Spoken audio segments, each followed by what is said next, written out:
akan ngebahas teknis untuk bisa menghijrahkan status dengan melobi langit. Dengan doa. Kan katanya doa itu bisa mengubah takdir, benar? Benar gak tuh? Allah yang mengubah takdir dengan doa. Jadi bukan doa mengubah takdir, tapi Allah mengubah takdir dengan doa. Dan takdir itu bisa dirubah-rubah. Suka-suka Allah dong. Orang Allah yang nulis takdir, yamhullahu ma yasha'u wa yuthbit, kata Allah. Allah bisa menghapus apa yang Dia tulis dan bisa menetapkan. Jadi gak usah pesimis, gak usah putus asa dulu. Wah, kayaknya memang takdirnya gak bisa. Orang yang jahat kayak saya, yang pernah punya masa lalu yang kelam, menikah dengan akhwat yang hafizoh dari pesantren apa gitu. Kan kayaknya takdirnya gak wal hafizin wal hafizat, gimana sih? Wal hafizin, gimana sih ayatnya? Saya jadi lupa. Orang yang soleh, orang yang menjaga diri dengan orang yang menjaga diri, orang yang soleh dengan orang yang soleh. Atau ibin litoyibat, maaf. Atau ibin litoyibat. Orang yang baik ketemu orang yang baik. Tapi kan saya mah orangnya udah keburu nggak baik duluan. Sekarang lagi belajar jadi orang baik, tapi belum baik-baik amat. Sedangkan dia mah udah terpelihara dari dulu. Kayaknya kita mah nggak sekufu, nggak selevel, beda dunia. Yang satu dunia putih, satu dunia hitam. Ini gimana nih nggak ketemu nih? Takdirnya mungkin kita emang nggak layak untuk dia, tetapi dengan doa Allah Subhanahu Wa Taala berkuasa untuk mengganti takdir. Makanya malam ini kita akan belajar tentang bagaimana menggunakan jalur langit untuk bisa mendapatkan hajat kita. Baik menikah, dapat kerjaan, punya anak, dan keajaiban-keajaiban lain yang bisa kita dapatkan kalau kita tahu cara menggunakan jalur langit. Sebelum kita masuk materi itu, yuk kita tilawah bareng-bareng ayat yang standar lah tentang doa. Udah pada tahu kan? Silahkan dibuka. Ayat apa? Surat Al-Baqarah ayat 186. Itu standar banget kalau bab doa. Surat Al-Baqarah ayat 186.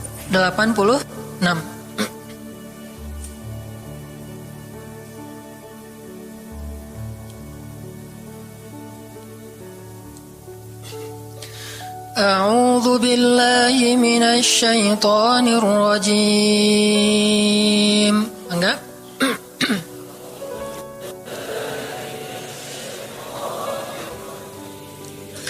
Bismillahirrahmanirrahim.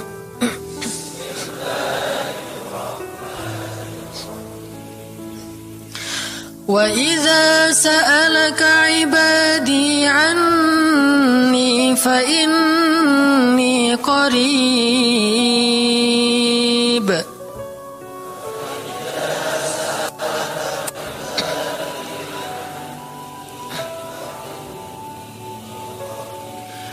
Ujibu da'watad da'i idza da'an.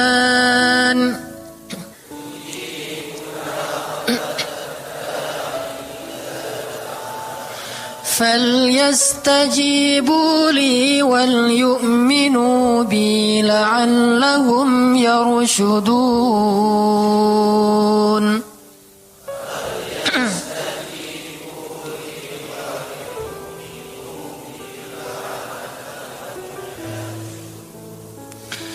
Dan apabila hamba-hambaku bertanya kepadamu tentang aku, maka jawablah bahwasanya aku dekat. Aku mengabulkan permohonan orang-orang yang berdoa kepadaku apabila dia memohon kepadaku. Maka hendaklah mereka memenuhi segala seruanku dan hendaklah mereka beriman kepadaku agar mereka selalu berada dalam kebenaran. Shadaqallahul azim. Teman-teman yang dirahmati Allah Subhanahu wa taala, ayat ini adalah ayat kalau kita kasih judul, ayat ini tuh janji Allah kepada orang yang berdoa. Janji Allah kepada orang yang berdoa. Makanya doa itu benar-benar senjata orang mukmin, melebihi senjata apapun yang dimiliki oleh seseorang. Paling dahsyat itu kalau punya doa. Jadi kalau orang yakin kepada Allah, maka dan keyakinan dia kepada Allah lebih besar daripada keyakinan dia kepada apapun, maka selama dia masih bisa berdoa kepada Allah, dia tenang. Ada masalah dikit, oh Ilahi. Ada masalah dikit, Ilahi. Ada masalah dikit, Rabbi. Terus saja. Ada masalah sepele apapun, minta ke Allah. Ada masalah apapun, minta ke Allah. Dan kata Nabi, janganlah kalian menjadi lemah dalam berdoa, karena sesungguhnya tidak akan binasa seseorang selama dia masih berdoa kepada Allah. Itu hadis Nabi dari Aisyah. Janganlah kalian menjadi lemah dalam berdoa, artinya jadi pundung, jadi putus asa dalam berdoa, karena tidak akan binasa seseorang selama dia masih berdoa kepada Allah Subhanahu wa ta'ala. Jadi kalau kita masih terus mengharap dan meminta kepada Allah, kita nggak akan binasa, kita nggak akan kalah, kita nggak akan rugi. Dan kata para ulama, segala sesuatu di dunia ini akan pergi dan tidak kembali. Ini clue penting nih, bisa dicatat. Segala sesuatu di dunia ini akan pergi dan tidak akan kembali kecuali doa. Dia pergi dan dia pasti akan kembali. Segala sesuatu kalau udah pergi di dunia ini nggak akan kembali lagi. Kalau pergi di sini maksudnya pergi kepada Allah. Tapi kalau doa pergi ke Allah, dia pasti akan balik lagi kepada yang meminta. Satu-satunya yang pergi ke Allah dan kembali di dunia ini hanyalah doa. Makanya ayat ini kalau kita kasih judul adalah janji Allah kepada hambanya yang berdoa. Allah berjanji, apa kata Allah? Inni qaribun. Aku itu dekat. Maksudnya gak mungkin aku gak dengar doa kalian. Begitu kita berdoa, kita pikir Allah dengar gak ya? Jangan-jangan kok doa saya belum diijabah, kayaknya Allah gak dengar yang kemarin, saya harus keraskan lagi suara saya. Enggak, ini qarib. Arti ini qarib, aku itu dengar banget apa yang kamu ucapkan. Gak usah diucapkan, di dalam hati aja Allah udah dengar. Siapa yang pernah berdoa di dalam hati terus langsung Allah ijabah? Rasulullah. Coba teman-teman buka awal juz kedua, ayat surat Al-Baqarah ayat 144. Itu gara-gara Nabi ada harapan di dalam hati tapi gak berani ngomong gitu ke Allah. Cuma dipendam di dalam hati doang. Tapi langsung diijabah oleh Allah. Ayat surat Al-Baqarah ayat 144. Allah berfirman, قد نرى تقلب وجهك في السماء فلنولينك قبلة ترضاها فول وجهك شطر المسجد الحرام وحيث ما كنتم فولوا وجوهكم شطره وإن الذين أوتوا الكتاب ليعلمون أنه الحق من ربهم وما الله بغافل عما يعملون. Jadi ceritanya orang Yahudi suka menghina kaum muslimin gara-gara orang Islam kalau sholat waktu itu masih menghadap ke Al-Aqsa, Palestina. Jadi kata orang Yahudi itu, lihat orang Islam mah fake, suka niru. Kita sholat menghadap Al-Aqsa, mereka sholat menghadap Al-Aqsa. Berarti agama mereka itu adalah agama yang meniru agama kita, nggak original. Sering diperolok-olok, setiap kaum muslimin sholat dihina sama mereka. Akhirnya Nabi ngerasa sedih. Wah, gimana ya caranya? Sehingga setiap sore Nabi berdiri di suatu bukit, kemudian lihat ke langit. Cuman gak ngomong, gini aja ke langit. Membatin. Bayangin, pernah gak teman-teman membatin ke Allah? Ini yang harus kita coba lakukan. Belajar membatin kepada Allah. Itu romantis banget. Jadi duduk sendiri, Allah, ngomong gitu dalam hati. Dan yakinlah ini qarib, Allah tuh dengerin. Jangan pikir saya kayak ngomong sendiri, kayak orang kurang waras. Enggak, Allah itu mendengar. Jadi kita batin aja sama Allah, ngomong dalam hati, ya Allah, saya tuh lagi gini, ada masalah. Ngomong dalam hati kita, please Allah, please, gitu ya. Nah, itu kalau kita membatin, inni qaribun wa asirru qaulakum aw ijharu bih innahu alimun bidzatis sudur. Jadi Nabi nggak enak mau ngomong, ya Allah tolong dong pindahin kiblat dari Masjidil Aqsa ke Masjidil Haram. Soalnya daripada dikata-katain melulu sama orang Yahudi, mau ngomong kayak gitu tuh nggak enak sama Allah. Malu Rasul ke Allah. Masa kiblat aja minta dipindahin. Akhirnya Nabi cuma ngelihat ke langit aja tiap hari. Udah selesai pulang. Besok lihat lagi ke langit. Turunlah ayat ini. Sesungguhnya kami telah melihat bagaimana kamu selalu menengadahkan wajahmu ke langit, maka kami palingkan kiblat ke arah yang kamu sukai. Coba lihat. Turun wahyu untuk merespon doa Nabi yang bahkan belum diverbalkan, belum diucapkan dengan kata-kata, tapi Allah udah ngerespon. Ini kan keajaiban doa nih. Cuman kita seringnya ngerasa udah minta berkali-kali kok nggak dikasih-kasih. Kita belajar sekarang. Rasul nggak usah minta pakai verbal, cuman membatin doang dalam hati, Allah udah ngasih. Pernah nggak teman-teman ngerasa kayak gitu? Ada kepengen sesuatu, tiba-tiba terwujud. Pernah kan? Tapi kepengennya yang baik-baik. Pengen misalnya, aduh saya pengen banget umroh, cuman mau ngomong kayak gitu mah, saya mah orangnya kayaknya nggak mungkin bisa umroh kalau ngandalin harta. Orangnya nggak mampu, kerjanya juga pas-pasan, gimana mau umroh, untuk makan aja susah. Tapi pengen banget dalam hati kita. Dan itu rindunya tuh rindu banget. Setiap kali ngelihat video atau tayangan di TV tentang umroh dan haji, menitikkan air mata. Saking kangennya ke Baitullah. Allah tahu itu dalam hati kita. Tiba-tiba ada jalan. Ada aja jalannya. Dan bisa dikasih sedekah, bisa juga hadiah, bisa juga door prize, bisa juga macam-macam. Pokoknya ada jalan aja, tiba-tiba bisa umroh. Dan saya sering banget membawa orang umroh. Di antara jamaah itu selalu ada 1 atau 2 orang yang umrohnya itu miracle, keajaiban dari Allah. Ketika saya cari tahu alasannya apa, ternyata emang dia dari dulu pengen banget umroh, cuman nggak bisa ngandelin hartanya. Allah kasih jalan yang lain. Bukankah Allah itu memampukan yang diundang, bukan mengundang yang mampu? Kan itu yang sering kita dengar kan? Allah tidak mengundang yang mampu, tetapi memampukan yang diundang. Kalau udah Allah undang, pasti mampu. Kalau Allah nggak ngundang, walaupun dia mampu nggak akan bisa. Jadi Allah bukan mengundang yang mampu, tetapi memampukan yang diundang. Sehingga kita kalau hati kita kayaknya pantas diundang, Allah undang tuh. Begitu juga dalam urusan rezeki. Aduh, saya pengen kerjaan yang kerjaannya itu lebih halal, lebih nyaman, bisa sholat berjamaah tepat waktu, ada waktu juga buat keluarga, bisa juga berdakwah ke teman-teman. Akhirnya membatin kita itu karena kuat banget, Allah wujudkan. Ini artinya Allah qaribun, Allah maha dekat. Sehingga kalau kita pengen doa kita itu powerful, belajar dari as-siqah billah. Tips pertama adalah as-siqah billah. Percaya deh sama Allah.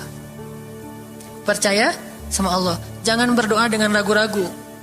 Kayak kita datang kepada seseorang untuk minjem duit, tapi kita ragu, dia nih kayaknya orangnya susah kalau dipinjemin. Kalau minta dipinjemin gitu. Ini saya lagi ada masalah dikit nih, boleh minta bantu nggak? Apa? Gimana ya ngomongnya? Susah ngomongnya tuh, ragu-ragu gitu kan ya. Akhirnya kita ngomongnya tuh nggak enak, nggak nyaman, membuat dia juga ngasih ke kita juga ragu-ragu. Akhirnya nggak nyaman tuh hubungan kita sama dia.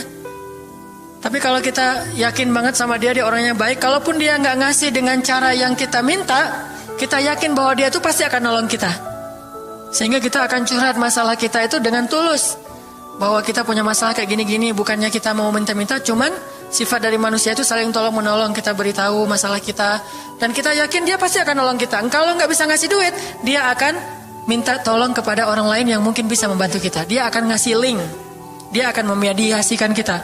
Oh, aduh maaf ya, saya juga lagi sekarang lagi butuh uang. Ini lagi nabung-nabung juga, sama kita mah lagi sama-sama pengen hijrah status. Cuman nih saya kenal ada temen nih yang dia alhamdulillah orangnya tuh suka banget bantu orang lain. Mungkin saya bisa merekomendasikan, saya bisa bantu kamu, ayo kita jalan bareng, ngomong sama temennya. Pokoknya kita yakin dia bisa nolong. Nah kalau kita yakin, percaya sama Allah, Allah itu gak butuh perantara. Allah bisa nolong kita dengan cara apapun. Walaupun takdirnya udah ditulis, kamu tuh gak akan punya istri sampai meninggal dunia. Ya Allah, masa gitu sih? Gak akan punya istri. Ya Allah, tapi gimana, masa saya mau hidup sendiri terus? Kamu gak akan punya istri, kata malaikat teh. Ini orang doanya, katakan malaikat dengerin doa kita ya. Kalau di hati malaikat gak tahu, tapi kalau di lisan kita doa, ya Allah, beri saya seorang suami yang benar-benar bisa mendidik agama saya. Kata malaikat, Neng, ganti doa yang lain aja tuh Neng. Itu mah takdirnya udah ditulis, Neng gak akan punya suami, kata malaikat. Kita mah walaupun malaikat ngomong gitu, biarin aja. Ya Allah, Engkau Maha Rahman, Maha Wadud, Engkau bisa mengubah takdir. Kata malaikat, ya juga sih, cuman takdirnya udah ditulis Neng. Ya Allah, terus aja tiba-tiba tok, assalamualaikum, waalaikumsalam. Ayahnya nemuin, ternyata pas kita nguping dari kamar, wah itulah calon pangeran kita yang datang untuk melamar kita, calon raja, calon imam. Malaikat heran-heran, wah subhanallah nih si Enang ini gak putus asa dalam meminta. Kita juga gitu, doa aja terus. Walaupun takdirnya sudah ditulis, karena Allah bisa mengubah takdir lewat doa dan harapan. Masih ingat cerita seorang ibu di zaman Nabi Musa dulu? Yang datang kepada Nabi Musa bilang, ya Nabi Allah, ya Kalim Allah, saya gak punya anak, udah tua kayak gini, bisa gak ya? Saya minta tolong Nabi Musa doa kepada Allah supaya saya punya anak. Kata Nabi Musa, bisa aja sih, nggak apa-apa ibu. Ya udah saya doain, ya Allah, ini ada ibu minta anak. Kata Allah, ya Musa bilang ke dia nggak akan punya anak, itu sudah takdirnya. Kata Nabi Musa, ibu maaf, udah ada jawaban nih dari Allah. Gimana ya Nabi Musa? Allah bilang takdir ibu nggak akan punya anak. Oh gitu ya, ya udah deh pulang. Sampai di rumah, ya Rahim, doa aja terus. Besok datang lagi, karena dia pengen tahu kabar dari langit. Nabi Musa itu bisa bicara ke langit. Ya Nabi Allah, saya mau tahu nih, kira-kira Allah sudah memperkenalkan belum ya permintaan saya? Permintaan apa? Pengen punya anak. Tapi kan kemarin udah, kata Allah takdirnya gak akan punya anak. Ya coba aja dulu sekali lagi, siapa tahu sudah mau. Sekarang Allah memperkenankan. Wah ini benar-benar dia husnuzan sama Allah. Siqah, percaya sama Allah. Gak percaya kepada yang lain, percaya sama Allah aja. Nabi Musa karena udah terus aja direngekin minta gitu. Nabi Musa bilang, ya Allah, ini ada ibu yang kemarin, gimana dong ya Allah? Kata Nabi Musa, kata Allah, ya Musa, takdirnya dia gak akan punya anak. Bilang sama dia, ibu, udah terima aja takdir ibu gak akan punya anak. Oh iya, pulang lagi. Ya Rahim, terus aja sepanjang malam, sepanjang hari doa. Berhari-hari datang lagi kepada Nabi Musa. Ya Nabi Allah, udah berubah belum? Udah mau belum Allah ngasih saya anak? Kan udah kemarin takdirnya, tapi coba lagi, sekali lagi aja. Nabi Musa minta lagi ke Allah, kata Allah masih yang sama, pulang lagi. Gak datang-datang lagi ke Nabi Musa. Setelah beberapa bulan, datang-datang bawa bayi. Assalamualaikum, udah semangat sekarang, beda gitu ya. Kalau dulu Assalamualaikum, melas gitu ya. Sekarang Assalamualaikum, Nabi Musa. Kata ibu, ibu yang kemarin? Ya itu siapa? Anak saya. Anak ibu? Anak kandung maksudnya, bukan nyuri. Nggak, anak kandung saya ini Nabi Musa. Wah, Nabi Musa nggak wah sih, subhanallah kalau Nabi Musa. Kalau saya mah wah gitu ya.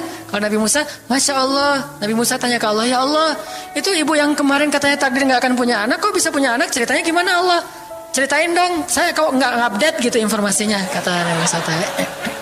Allah ngasih update. Kata Allah, Musa, setiap kali aku bilang dia gak akan punya anak, dia terus berdoa dengan menyebut Ya Rahim, Ya Rahim. Allah itu kan senang banget dipuji, dan Allah lebih berhak untuk dipuji. Kalau kita senang dipuji gak baik. Kalau Allah senang dipuji, emang punya hak untuk dipuji kan? Allah senang dipuji. Dia bilang Ya Rahim, kamu bilang gak akan punya anak, dia bilang Ya Rahim, terus saja berharap. Wahai Musa, sesungguhnya rahmatku mendahului takdir. Rahmatku mendahului takdir. Akhirnya dengan sifat rahim, Allah mengubah takdir ibu ini. Walaupun secara ilmiah gak mungkin punya anak karena sudah menopause, tetapi Allah yang memiliki kekuasaan atas segala sesuatu. Nah, tips pertama adalah kalau kita pengen doanya powerful, melahirkan mukjizat dan keajaiban, adalah ats-tsiqah billah. Harus percaya sama Allah. Pertama, percaya bahwa Allah Subhanahu wa taala itu Maha Kuasa mengubah apapun yang dia kehendaki. Apa yang Allah ingin, Masya Allah, kan pasti terjadi. Wa man lam yasha lam yakun. Kalau Allah gak pengen, gak akan terjadi. Jangan suuzon sama Allah terus bilang, gak enak banyak minta, amal saya sedikit, mending saya beramal aja gak usah banyak minta. Jangan memperlakukan Allah seperti kita memperlakukan makhluk. Orang kalau kita banyak minta, dia akan kesulitan. Lama-lama dia akan merasa terganggu. Tapi Allah kalau nggak diminta, dia marah. Manusia kalau kita minta banyak-banyak, dia marah. Allah kalau kita nggak minta, dia malah marah. Masya Allah ya. Luar biasa. Allah tuh senang banget kalau hambanya meminta. Sehingga di antara hamba yang paling Allah cintai, di antara hamba-hambanya, hamba yang paling banyak menengadahkan wajah dan telapak tangannya. Ilahi, ilahi. Minta sama Allah. Allah tuh suka banget diminta. Orang yang suka meminta itu bahasa Arabnya awwahun. Inna Ibrahim la awwahun halim. Ibrahim itu hamba yang awwahun halimun. Awwah halim. Halim itu artinya menahan amarah. Awwah da'a. Da'a artinya banyak berdoa.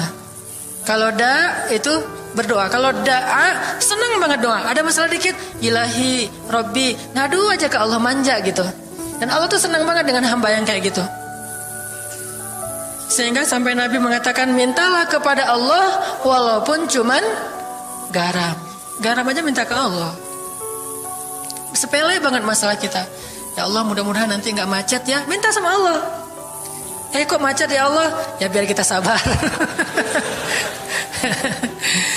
Udah tahu jam macet berangkatnya telat gitu ya. Jangan salahin Allah. Tapi minta, bilang, biasakan kita tuh komunikasi sama Allah dengan manja. Ya Allah, mudah-mudahan saya bisa jawab ujiannya. Udah belajar sih ya Allah, cuma nggak tahu kan semuanya di tanganmu. Minta ke Allah. Bismillahirrahmanirrahim. Makan ya Allah, ini rezeki darimu. Makasih ya, makan. Kalau bahasa lainnya makasih, alhamdulillah. Alhamdulillahilladzi at'amani hadza wa razaqanihi min ghairi haulin minni wala quwwah. Hafal tuh? Kalau nggak hafal, udah aja bismillah lah. Alhamdulillah gitu. Bismillah ya Allah, masya Allah ini rezeki darimu. Udah selesai makan, udah sendawa gitu. Alhamdulillah, Allah baik banget. Ngomong sama Allah, sering-sering komunikasi sama Allah. Dan Allah itu wa huwa ma'akum aina ma kuntum. Dia bersama kalian dimanapun kalian berada. Bersama ya, bukan ada. Kalau ada itu beda. Allah di mana-mana itu beda. Tapi Allah bersama kalian itu artinya Allah melihat, Allah mendengar, Allah menyaksikan, Allah mencatat, Allah maha menilai bersama kita. Kalau ada, dia bertempat. Sehingga nanti kalau ada anak bilang, "Mah, Allah di mana?" Allah ada di mana-mana, Dek. Tadi dia malah karena cerdas, kalau gitu di WC juga ada, kan nggak boleh kan? Ini jawaban yang keliru, kurang filsafat. Allah itu bukan ada di mana-mana. Allah bersama kita dimanapun kita berada. Itu beda.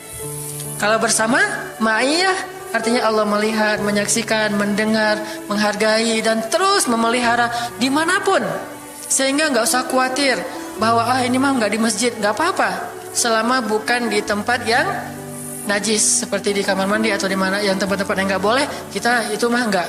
Tapi yang di tempat yang umum, di pasar, di jalan, lagi di kendaraan, di dalam masjid, di luar masjid, Allah, ilahi, Rabbi.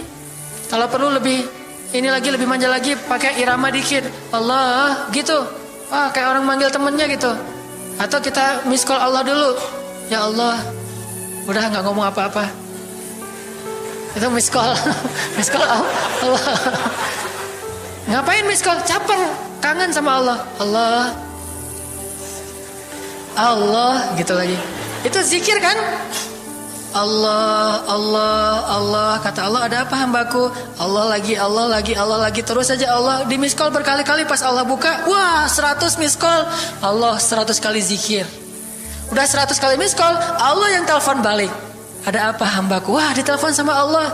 Lewat kejadian-kejadian hidup, tiba-tiba ada kejutan dari Allah. Langsung bilang sama Allah, thanks Allah. Kan romantis tuh sama Allah. Jangan cuma sama cewek doang bilang thanks, segala macam bahasa-bahasa yang keren. Sama Allah juga harus keren. Tapi setelah thanks, alhamdulillah, karena itu yang paling baik. Intinya harus percaya sama Allah. Allah tuh senang banget didoain, kita berdoa kepadanya gitu. Allah tuh senang. Terus makna percaya sama Allah juga, kita percaya bahwa Allah itu nggak akan ngecewain orang yang berdoa. Ujibu da'watad da'i idza da'an. Aku pasti mengijabah doa hamba-hamba yang berdoa kepadaku. Enggak usah khawatir, pasti diijabah. Tapi kok masih belum aja Ustaz? Nah, kita harus belajar apa itu makna diijabah. Jangan-jangan Allah udah mengijabah, kita nggak ngerti. Kayak ada analogi tentang orang yang tenggelam, terus dia meninggal sambil menuduh Allah, Allah kok nggak nolong saya? Bukankah aku sudah mengirim pelampung? Jadi pelampung itu cara Allah menolong kita. Kita berharap ditolongnya tiba-tiba selamat aja di pantai. Nggak kayak gitu. Allah punya cara. Sehingga kita harus belajar memahami maksud Allah. Allah maksudnya apa? Di antara cara Allah mengijabah, kata para ulama, satu, Allah mengijabah persis seperti yang kita minta. Dua, Allah mengijabah yang lebih baik dari yang kita minta. Yang ketiga, Allah kalau nggak ngasih persis, ngasih yang lebih baik, dikasih di akhirat. Bahkan itu lebih keren daripada di dunia. Kok di akhirat sih? Ntar dulu. Akhirat itu jaraknya gak jauh dengan kita. Cuma 60 tahun. 60 tahun tuh cepat banget loh. Sekarang rata-rata usianya berapa? Bahaya kalau nanya usia. Kalau saya mah udah setengah, udah 30-an tahun. Teman-teman pasti masih 17 ya. Angkat tangan yang 17. Nggak ada, di bawah 20 tahun, di bawah 20 tahun. Yang di atas 40. Nggak berani angkat tangan, ada sih. Artinya waktu 60 tahun itu nggak lama, sebentar doang. Jadi analoginya gini, kita lagi kuliah, pengen nikah. Terus kita naksir sama seorang cewek cantik banget. Dan saking cantiknya sampai kita cuma bisa bermimpi. Wah, saking cantiknya kayaknya nggak mungkin banget buat kita. Tiba-tiba ayahnya bilang, "Dek, kamu senang sama anak saya?" "Yang mana, Pak?" Masih nanya yang mana? Takutnya yang tadi kebalik. Ini yang lagi yang lagi kuliah yang namanya si Fulanah misalnya. Sebutlah namanya Nisa apa gitu ya. Terus dia bilang, "Boleh, Bapak setuju kamu nikah sama anak saya, tapi ditunda dulu sampai kamu lulus kuliah." Kita seneng gak tuh?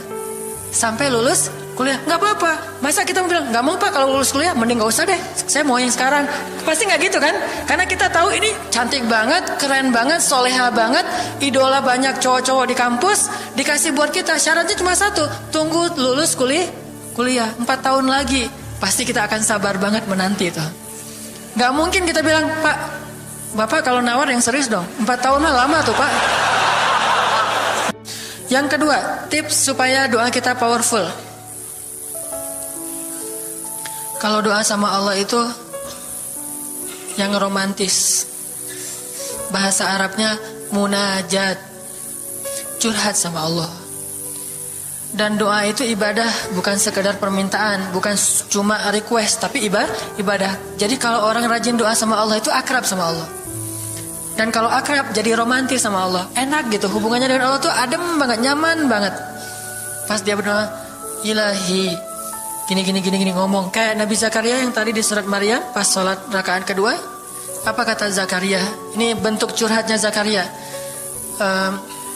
Qala rabbi inni wahana al-'azmu minni washta'ala ar-ra'su shayba wa lam akun bidu'aika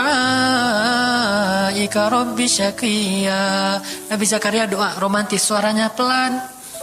Wadhkur fil dzikru rahmati rabbika 'abdahu Zakaria idz nada rabbahu nidaan khafiyya. Zakaria tuh kalau doa tuh lirih banget suaranya. Lembut banget. Jadi duduk sendiri, "Ilahi ya Allah." Bersenandung seperti Nabi Daud. Romantis sama Allah, bukan "Ya Allah." Itu mah doa khusus untuk perang, itu mah. Doain Palestina, doain Suriah itu harus tegas. Kayak Nabi kalau berdoa itu dengan menelunjuk. Kadang Nabi mengangkat tangan, kadang Nabi mengangkat kedua tangan sampai tinggi, kadang Nabi nggak mengangkat tangan, kadang Nabi memakai telunjuk. Semuanya itu sunnah. Jangan kita saling debat masalah, "Oh nggak boleh angkat tangan." Kadang Nabi mengangkat tangan, kadang Nabi tidak mengangkat tangan, kadang Nabi malah menunjuk gini. Kalau urusannya bab perang, biasanya gini, "Ya Allah, ya Allah." Bukan nyuruh Allah ya. Beda kesannya nunjuk Arab dengan nunjuk Indonesia. Kalau Arab, ngapain lo nunjuk gue? Kan gitu ya. Kalau Allah mah nggak kayak gitu. Allah pakai bahasa Arab, jadi pakai filsafat Arab. Nunjuk itu maknanya sangat berharap dan tegas gitu. Jadi kita doa pelan, "Ya ilahi, inni wahana al-'azmu minni washta'ala ar-ra'su shayba wa lam akun bidu'aika rabbi syaqiyya." Ya Allah, tulang saya udah lemah, rambut saya sudah beruban semuanya, tidak ada satu helai pun yang hitam. Tapi saya belum pernah berputus asa dari berdoa kepadamu ya Allah. Ini namanya curhat. Wa inni khiftul mawaliya min warai. Ya Allah, saya takut banget kalau saya meninggal tidak ada yang meneruskan dakwah saya, sedangkan Bani Israel itu mudah tergelincir. Fahabli min ladunka waliya. Ya Allah, beri saya seorang anak. Walaupun istri saya sudah mandul, tapi saya terus berharap kepadamu ya Allah. Ya Allah, please gitu. Waj'alhu rabbi radiyya. Ya Allah, jadikan anak itu yang sangat engkau ridhoi. Minta Nabi Zakaria ke Allah. Tiba-tiba dapat kejutan. Ya Zakaria, inna nubashiruka bi ghulam. Wahai Zakaria, bergembiralah, kamu akan punya seorang anak laki-laki. Itu hasil curhat ke Allah. Langsung Allah kasih nama. Ismuhu Yahya, lam naj'al lahu min qablu samiyya. Namanya Yahya, kata Allah. Jangan cari lagi di Google. Udah ada namanya tuh, nggak perlu lagi nyari di googling gitu, nama yang bagus apa gitu kan ya. Lagi serius-serius. Ismuhu Yahya, itu sebaik-baik nama. Namanya datang dari langit. Ismuhu Yahya, lam naj'al lahu min qablu samiyya.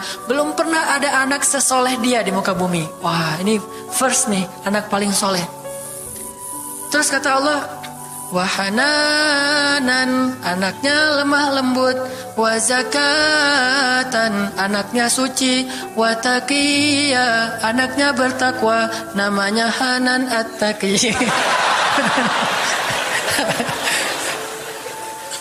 Itu mah doa ya, bukan GR. Karena saya juga belum bertakwa. Hanya Allah yang tahu siapa yang paling bertakwa.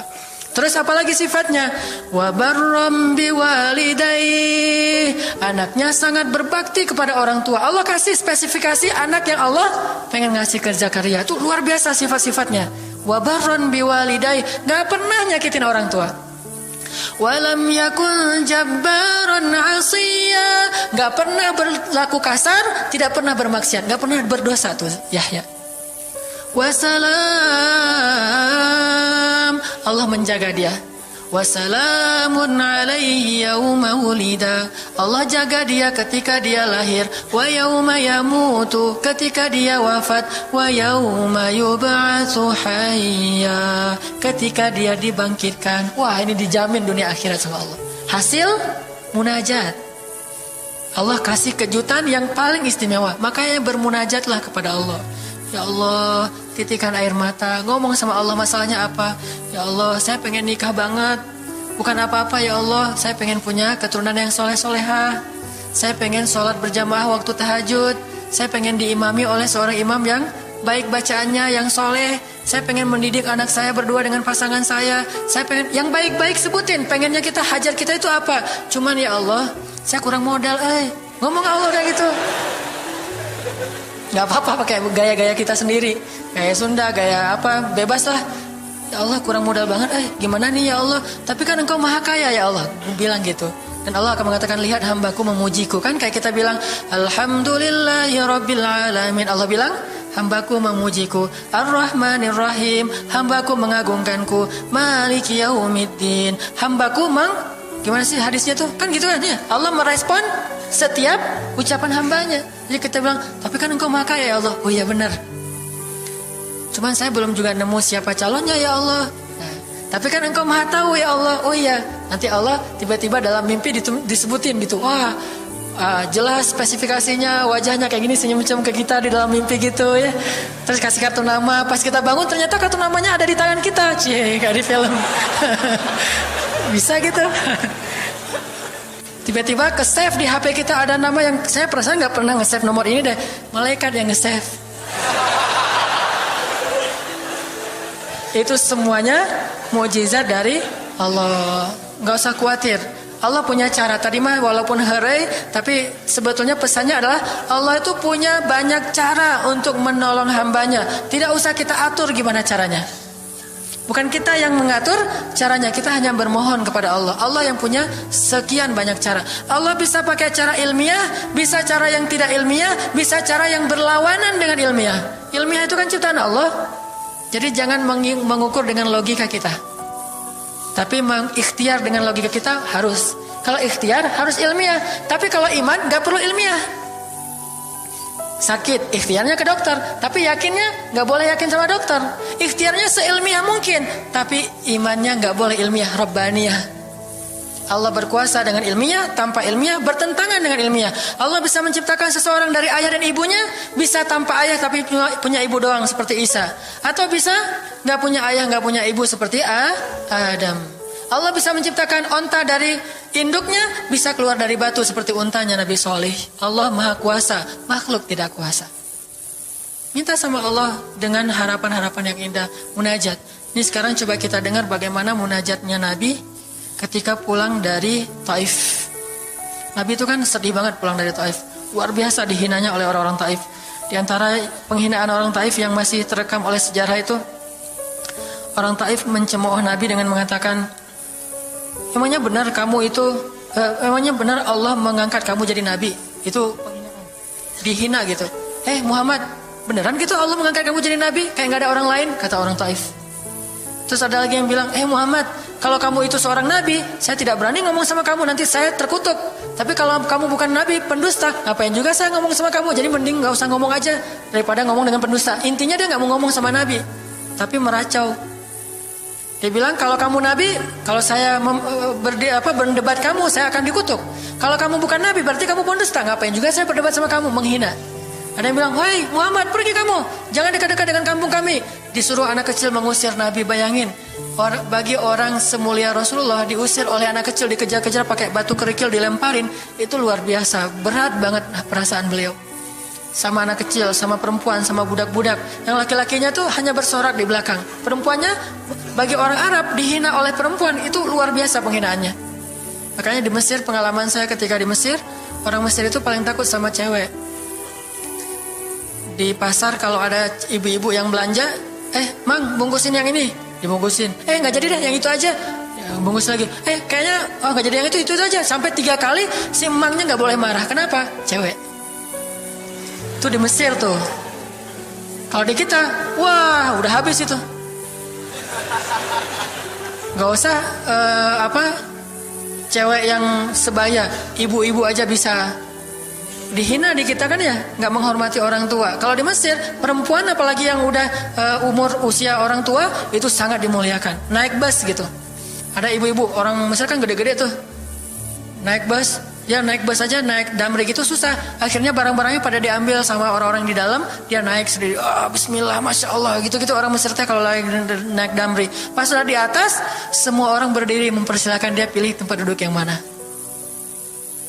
Itu budaya yang mungkin di Singapura juga, pas saya ke Singapura kayak gitu. Tapi kok di Indonesia agak-agak jarang nih. Sering ada laki-laki muda duduk di halte atau di mana tempat-tempat umum, sementara di sebelahnya ada ibu-ibu yang gendong anaknya, tapi nggak ada tempat duduk. Di mana rasa malu dan rasa penghargaan terhadap perempuan.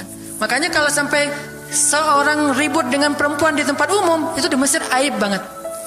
Jadi kalau kita ramai sama seorang cewek atau seorang ibu-ibu di tempat umum, pasti orang-orang Mesir akan marahin kita, nggak marahin dia, walaupun dia yang salah. Ya aib kata orang Mesir. Aib jangan kayak gitu, aib jangan kayak gitu. Tapi kalau kita berantemnya sesama laki-laki, dia akan bilang sallu ala nabi, salawatlah kepada nabi. Kayak gitu cara mendamaikan pertengkaran di Mesir. Dan menurut survei kecil-kecilan saya, orang Mesir itu paling sering bertengkar di bus kalau lagi bulan puasa, lapar soalnya. Itu sering banget, asal bulan puasa ramai di bus. Wah, orang Mesir kan suaranya kencang ya, kayak singa gitu. Wah, ramai di jam 2 orang. Akhirnya yang lain bilang sallu ala nabi, langsung sallallahu alaihi wasallam. Lagi. Tapi dia sempat salawat dulu. Kalau di kita kan apaan sih, nggak ada hubungannya juga, nggak nyambung, keles gitu. Kalau di Mesir mereka paham, kalau dibilang nabi langsung mereka menghargai sallallahu alaihi wasallam, terus marah lagi. Ya amin, sallu ala nabi sallallahu alaihi wasallam. Lagi. Kadang-kadang saking marahnya sallu ala nabinya sambil marah sallallahu alaihi wasallam, saya bilang juga. Jadi sampai ada yang bertengkar 2 orang disikapin dengan bijak. Orang Mesir kalau marah tuh suka bilang keledai. Yahmar, wahai keledai gitu. Terus yang orang bijak ini kayaknya educated dosen gitu kayaknya, dia bilang, memangnya ada keledai selain engkau di sini? Terus dia bilang, nggak ada. Ada. Apapun jawabannya salah. Memangnya ada keledai selain kamu di sini? Kalau dia bilang nggak ada, berarti emang kamu sendiri. Kalau dia bilang ada, berarti kamu juga keledai. Cerdas ya, luar biasa nih di Mesir. Saya dapat banyak luar biasa pengalaman. Intinya apa?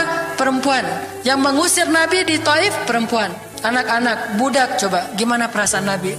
Itu benar-benar nelangsa banget, sedih banget. Begitu turun dari Taif, Nabi SAW kemudian istirahat. Habis dikejar-kejar dari pagi sampai sore di kebun kurma, Nabi lagi istirahat. Terus Nabi berdoa. Nih doanya saya bacain ya.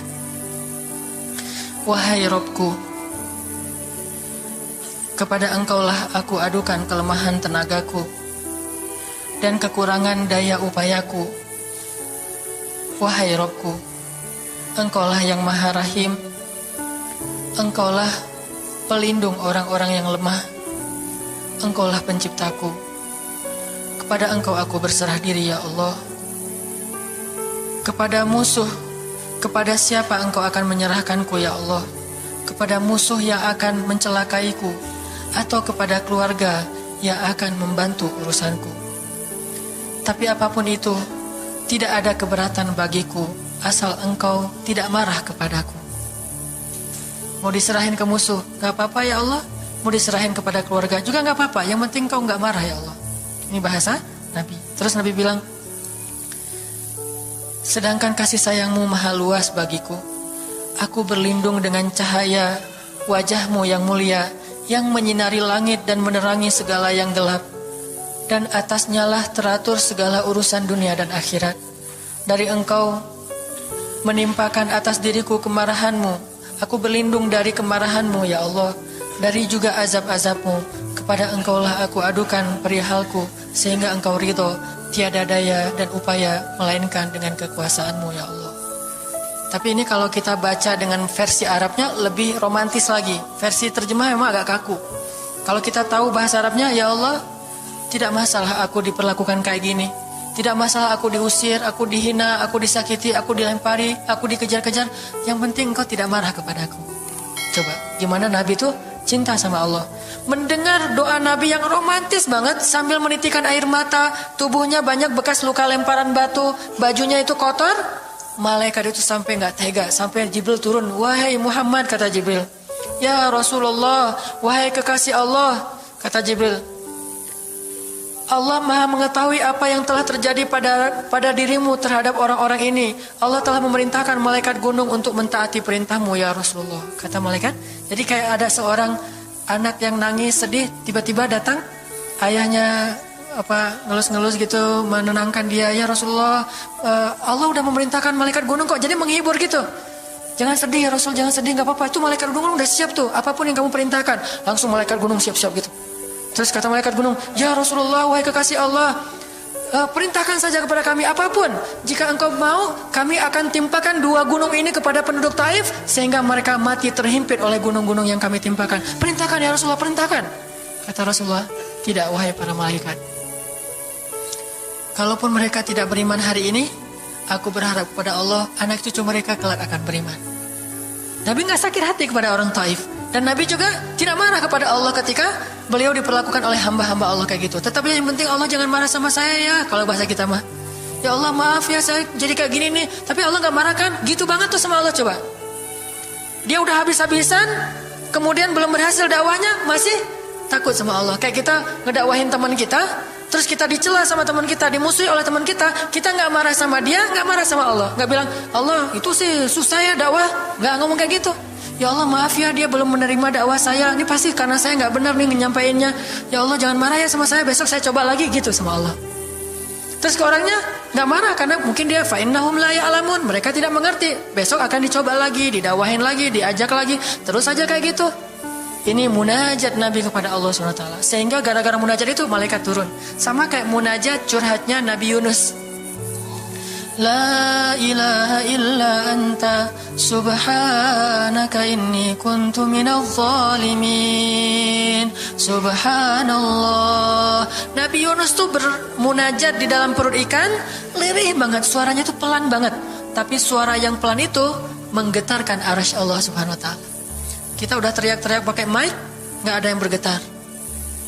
Nabi Yunus kalimatnya sederhana, tetapi dari hati banget, benar-benar curhat. Ya Allah, tidak ada ilah selain Engkau.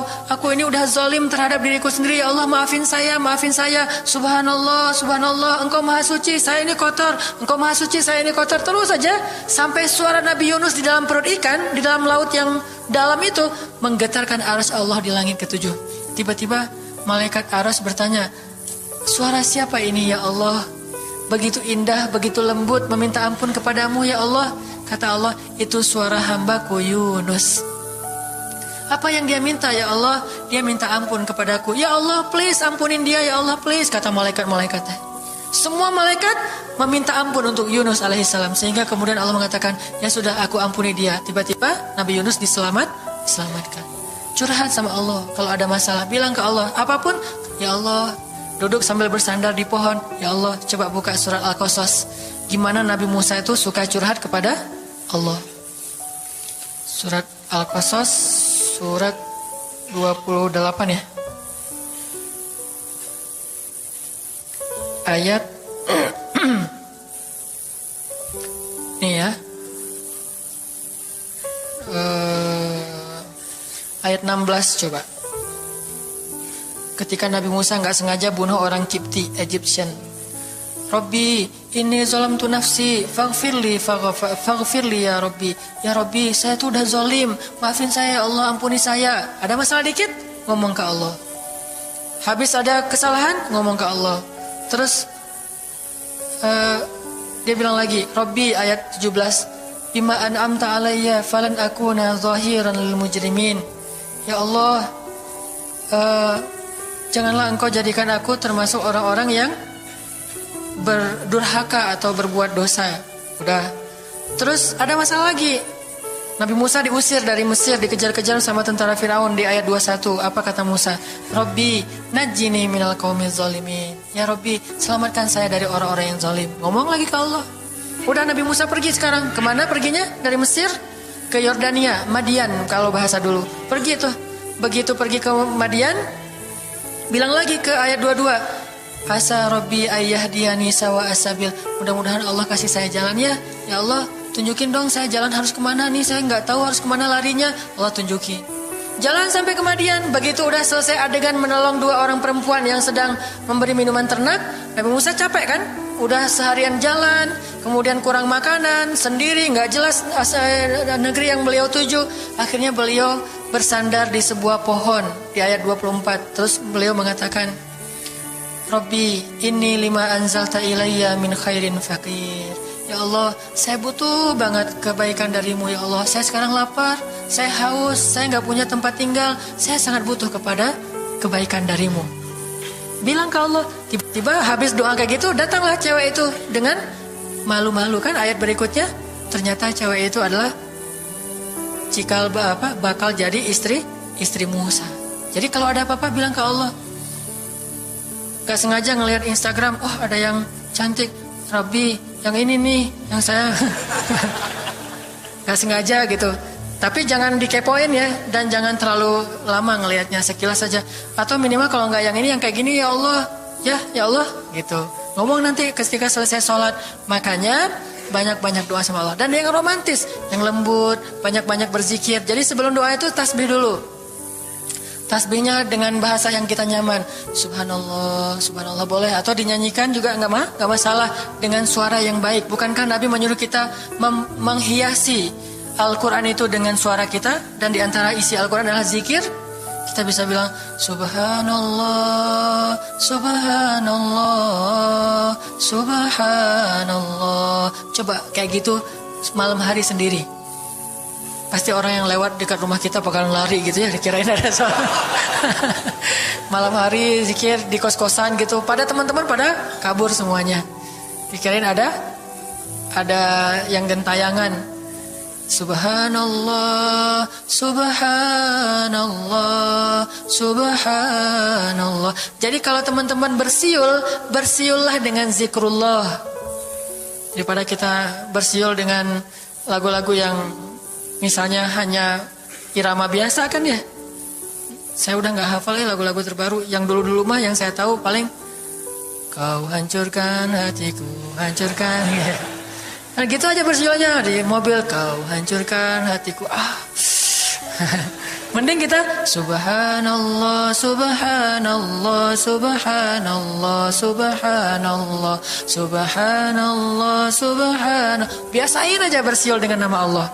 Itu namanya miss-callin Allah. Sehingga nanti Allah akan melihat, wah ada hambaku nih menyebut-nyebut nama aku kan, di miss-call tuh caper dulu. Udah gitu baru ya Allah, baru minta sama Allah. Jadi, kalau kita mau munajat, mau romantis, mau curhat sama Allah, sebut nama Allah, agungkan kebesaran Allah, berselawat kepada kekasih Allah, yaitu Rasulullah Sallallahu Alaihi Sayyidina Muhammad. Mau pakai Sayyidina mangga, nggak pakai Sayyidina mangga. Yang penting jangan ribut bab Sayyidinanya. Mau doa aja, nggak ada tuh Sayyidina, ramai kan? Gak berdoa ada, jadi debat kan ya, komen. Udah aja nggak apa masalah. Mau pakai Sayyidina mangga, nggak pakai Sayyidina juga nggak masalah. Tergantung mazhab. Ada yang nyaman harus pakai Sayyidina karena saya cinta sama Rasulullah. Ada yang nyaman saya justru karena cinta sama Rasulullah gak mau nambah-nambah kayak gimana Nabi mengucapkan aja. Mangga. Yang penting salawat. Allahumma sholli ala Muhammad, Allahumma sholli ala Sayyidina Muhammad. Baru minta, ya Allah saya lagi ada masalah gini nih ya Allah. Sebutin, curhat sama Allah. Dengan demikian doa kita akan diijabah insya Allah. Tapi ini baru berapa nih? Baru 2 ya. Ada beberapa tips untuk doa yang powerful. Insya Allah ini akan kita lanjutkan pada pertemuan yang akan datang. Gak usah terburu-buru, yang penting bisa diamalkan.